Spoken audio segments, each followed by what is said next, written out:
Sementara itu, safari politik kembali dilakukan calon gubernur Jawa Tengah nomor urut 1, Andika Perkasa Hendrar Prihadi.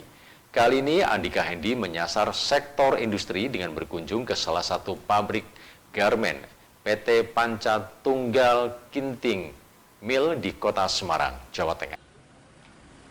Kurang dari 50 hari jelang pencoblosan Pilkada Jateng 2024, giat safari politik terus digencarkan pasangan nomor urut 1 Andika Perkasa Hendrar Prihadi untuk meraih hati warga Jawa Tengah.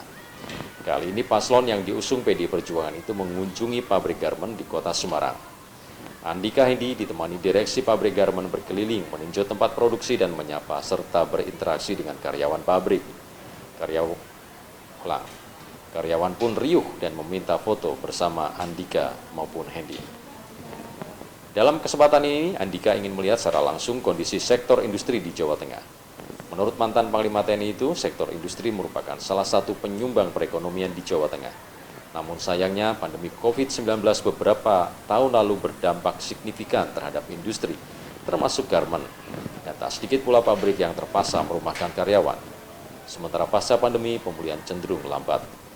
Masalah tersebut harus ditangani bersama oleh pemerintah daerah dan pusat untuk membantu industri tekstil dan garmen ini kembali bangkit, yang otomatis akan membantu perekonomian masyarakat dan terbukanya kembali lapangan kerja.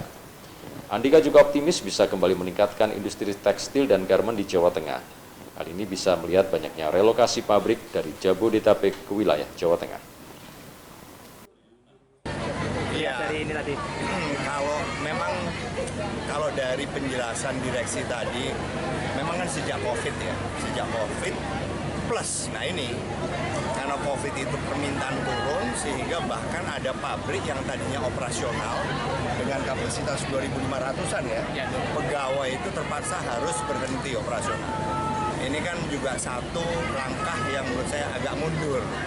Nah, setelah COVID, recovery-nya nggak terlalu cepat, karena plus negara-negara lain itu memberlakukan kebijakan-kebijakan yang memang membantu.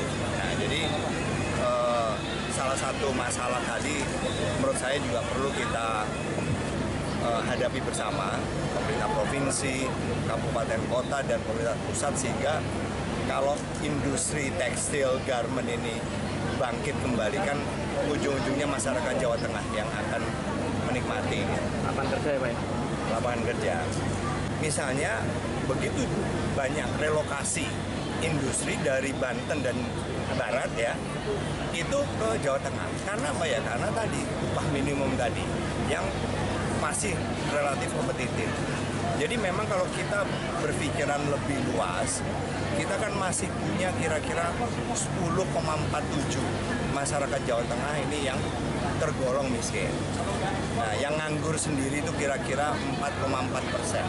Ya kita harus punya tepos liro untuk berbagi. Karena dengan situasi seperti ini, semakin banyak perusahaan yang merelokasi atau pindah ke Jawa Tengah, maka akan semakin banyak masyarakat kita yang nganggur, yang miskin ini akhirnya mendapatkan pekerjaan yang lebih bagus. Harapan kita begitu. Setelah berkunjung di pabrik garmen, Andika Hendi melanjutkan safari politiknya menemui Ikatan Keluarga Minang di daerah Mugasari, Kecamatan Semarang Selatan.